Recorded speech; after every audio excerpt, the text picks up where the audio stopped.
Assalamualaikum warahmatullahi wabarakatuh.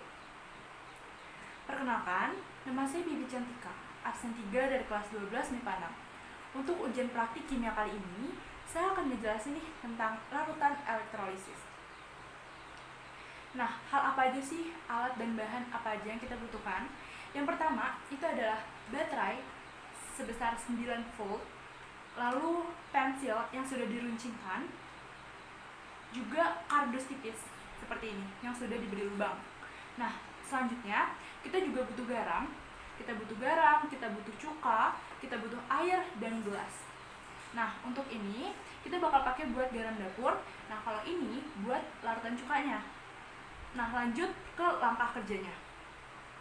Langkah kerja pertama kita lakuin adalah meruncingkan pensil. Kenapa sih pensilnya itu harus diruncingkan? Karena di ujung pensil ini terdapat zat karbon yang mana akan memudahkan dalam proses elektrolisis. Nah, sekarang kita langsung buat aja ya. Yang pertama adalah kita akan ngebuat larutan garamnya. Garam yang kita butuhkan di sini itu hanya sebesar 1 sendok teh aja. Karena saya pakai takaran ini berarti setengah dari sendok ini.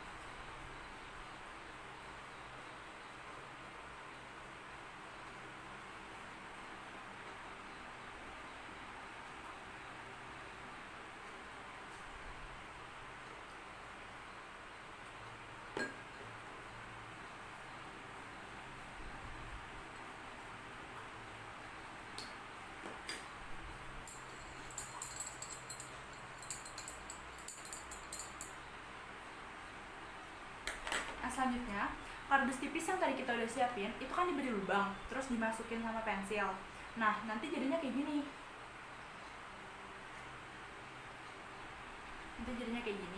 Terus untuk kabelnya itu tuh kita bakal sambungin ke baterai.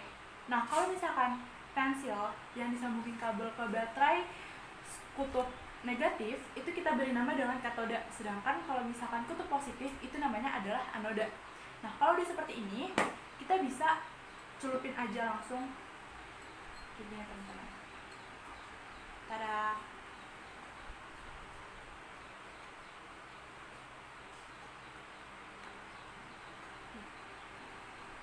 Untuk gambar jelasnya nanti saya bakal sisipin video di sampingnya. Nah, kalau bisa kita lihat di sini, untuk pensil yang bermuatan disambungkan dengan kutub negatif atau katoda, di sini tuh kita bisa lihat kalau misalkan dia itu tuh gelembungnya tuh lebih kecil, tapi arusnya tuh deras.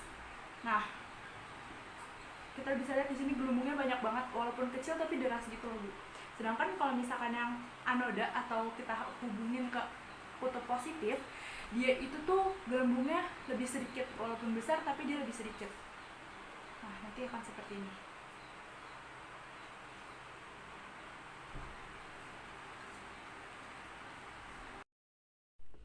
Nah, di sini saya bakal ngejelasin nih tentang reaksi elektrolisis dari NaCl atau garam dapur. Pada karbon yang berperan sebagai katoda, dia akan menghasilkan gelembung terus-menerus karena mengalami reaksi reduksi yang disebut dengan gelembung gas hidrogen dan ion OH- yang bersifat basa.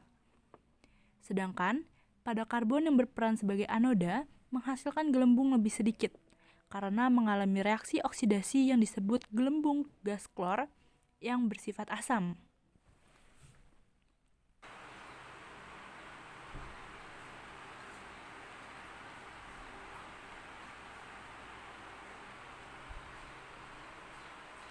Kalau sudah, ini kan yang bagian larutan garamnya udah nih, kita bakal buat yang larutan cukanya.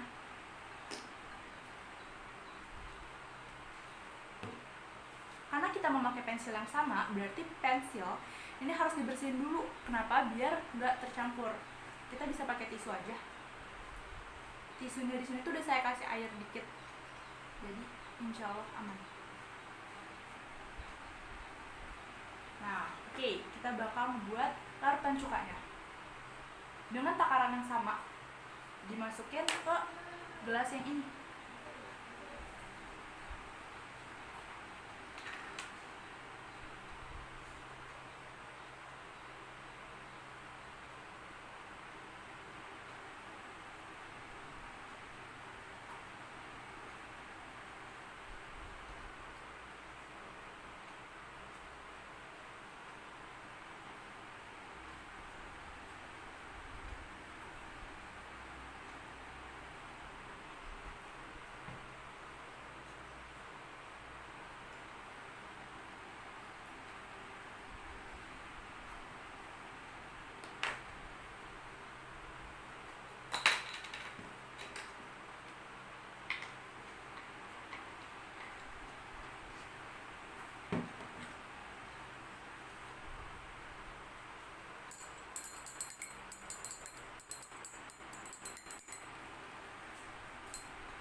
sudah, kita bisa celupin aja langsung pensilnya seperti ini deh.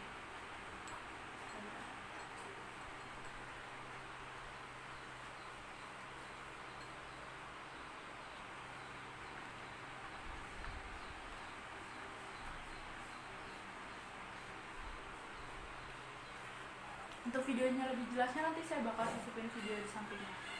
Nah, kalau misalkan berdasarkan video di sini, kita bisa lihat kalau misalkan katoda atau pensil yang dihubungkan dengan kutub negatif itu dia bakal lebih banyak gelembung, sedangkan kalau anodanya itu lebih sedikit gelembung. Selanjutnya, saya akan ngejelasin nih tentang reaksi elektrolisis yang terjadi pada asam cuka atau CH3COOH.